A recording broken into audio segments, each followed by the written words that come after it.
Hi guys, it's Bastian with Looking, Feeling, Smelling Great. I'm back with another video for you today. Today we're going to go ahead and review Gentleman Only Absolute by Givenchy. And if you stick around till the end of the video, I'll be doing a 10ml decant giveaway of this as well, so please stay tuned.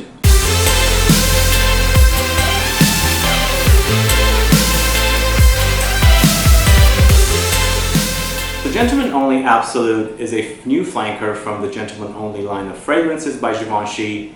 And it was just recently launched about 5 days ago, and I've been wearing it about 4 days now. When I first experienced it at the store, actually I take that back, when I first experienced a look of the bottle on websites and stuff, I was like, this is a really nice looking bottle and I want to have it in my collection. I don't care how it smells.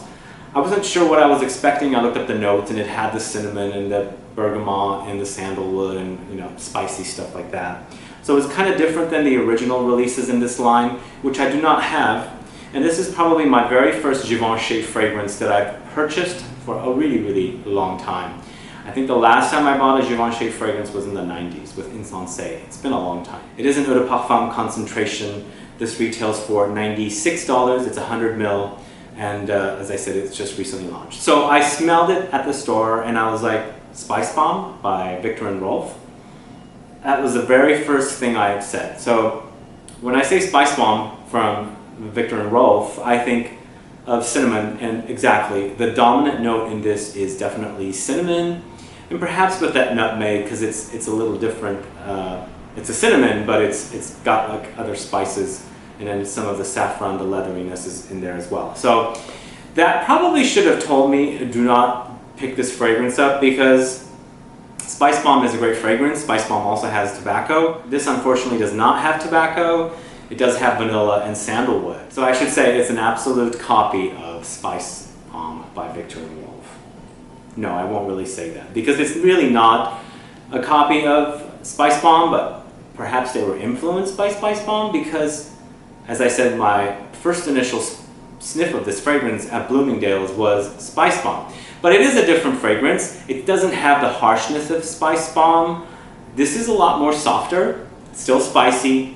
So it starts out with a kind of a refreshing bergamot at the top, and then immediately cinnamon takes over, and then you pick up some leatheriness and the spices of the nutmeg as well. And then it becomes kind of woodsy, so I do pick up that sandalwood a lot.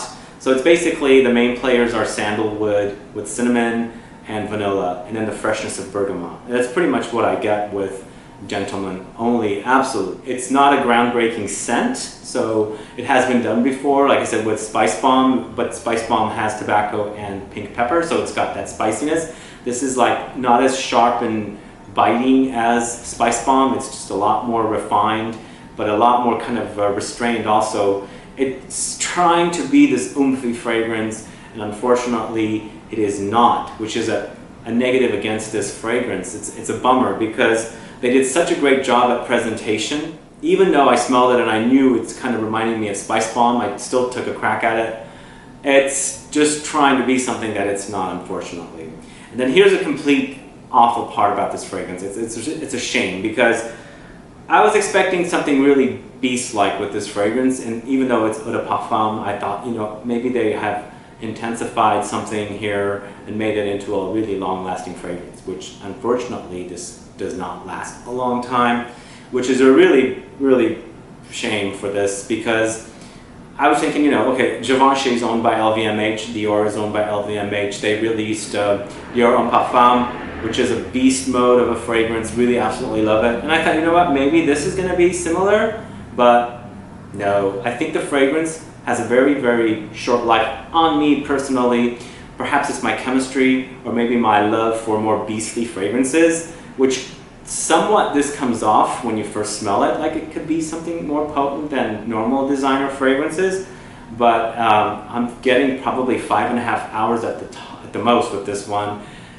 And even after like multiple sprays, as you can see, I've sprayed a ton of this, wearing it 3-4 times already.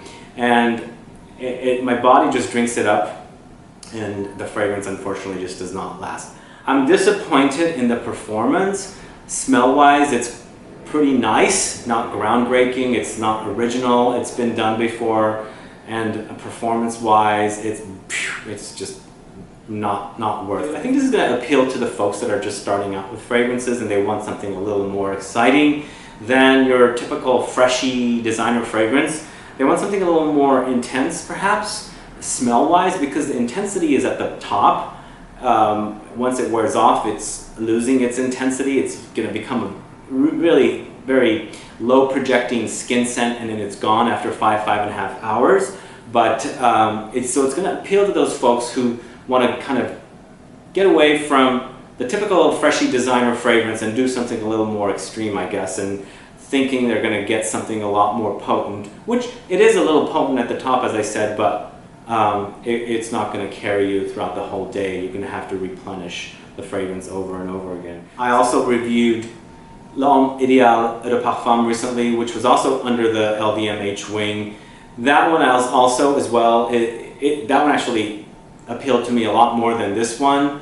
Smell-wise, it was even actually better. It kind of reminded me of Fête Delicieuse and Dior Homme Parfum with a combo, but a lot lighter version. This one actually, I was hoping that it would have that extra something unique to make it a little more unique rather than kind of just totally remind me of Spicebomb, which unfortunately it does remind me of Spicebomb, but I still prefer Spicebomb over this because it's a softer, more gentler variation of Spicebomb, I guess I would say. So use caution when you do this one. Don't do a blind buy. I mean, perhaps you might like it. I don't know. I mean, being in the fragrance community and smelling fragrances from countless designers and indie perfumers and niche perfumers, and smelling the intensity of some of those fragrances, this one, when you compare them, it just kind of falls flat. So to me, the best thing about this fragrance is the bottle. I really like this little extra added touch where they have the little red inside the sprayer, so kind of matches the label. That's what I like about it.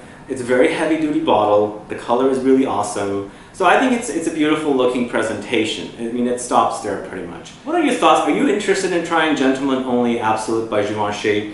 Again, it's part of the collection of Gentleman Only fragrances. I think they might have like 4 or 5 flankers of it now. And this is the latest one. It's just launched. It's an exclusive to Bloomingdale's. Go check it out. Smell it. And if you can't get access to it, get some samples or something, or buy some decants to test it out. Who knows? You might actually like it and want to wear it and end up with a whole bottle. But it's not anything groundbreaking, and with performance, it's really falling flat for me, unfortunately. So let me know your thoughts and comments. Please put below. And also, if you want to participate in the 10 ml giveaway of this decant of this fragrance, make sure you put your comment down as to why you want to win. Make sure you list the state you live in, and 3 to 5 days we'll do a random.org, and the first person on the list will get a 10 ml decant of Gentleman Only Absolute by Givenchy. Alright guys, thanks so much for watching. Please like this video, share it, follow me on Facebook, Twitter, and Instagram, and I'll be back with more videos very soon. Have a good one. Goodbye.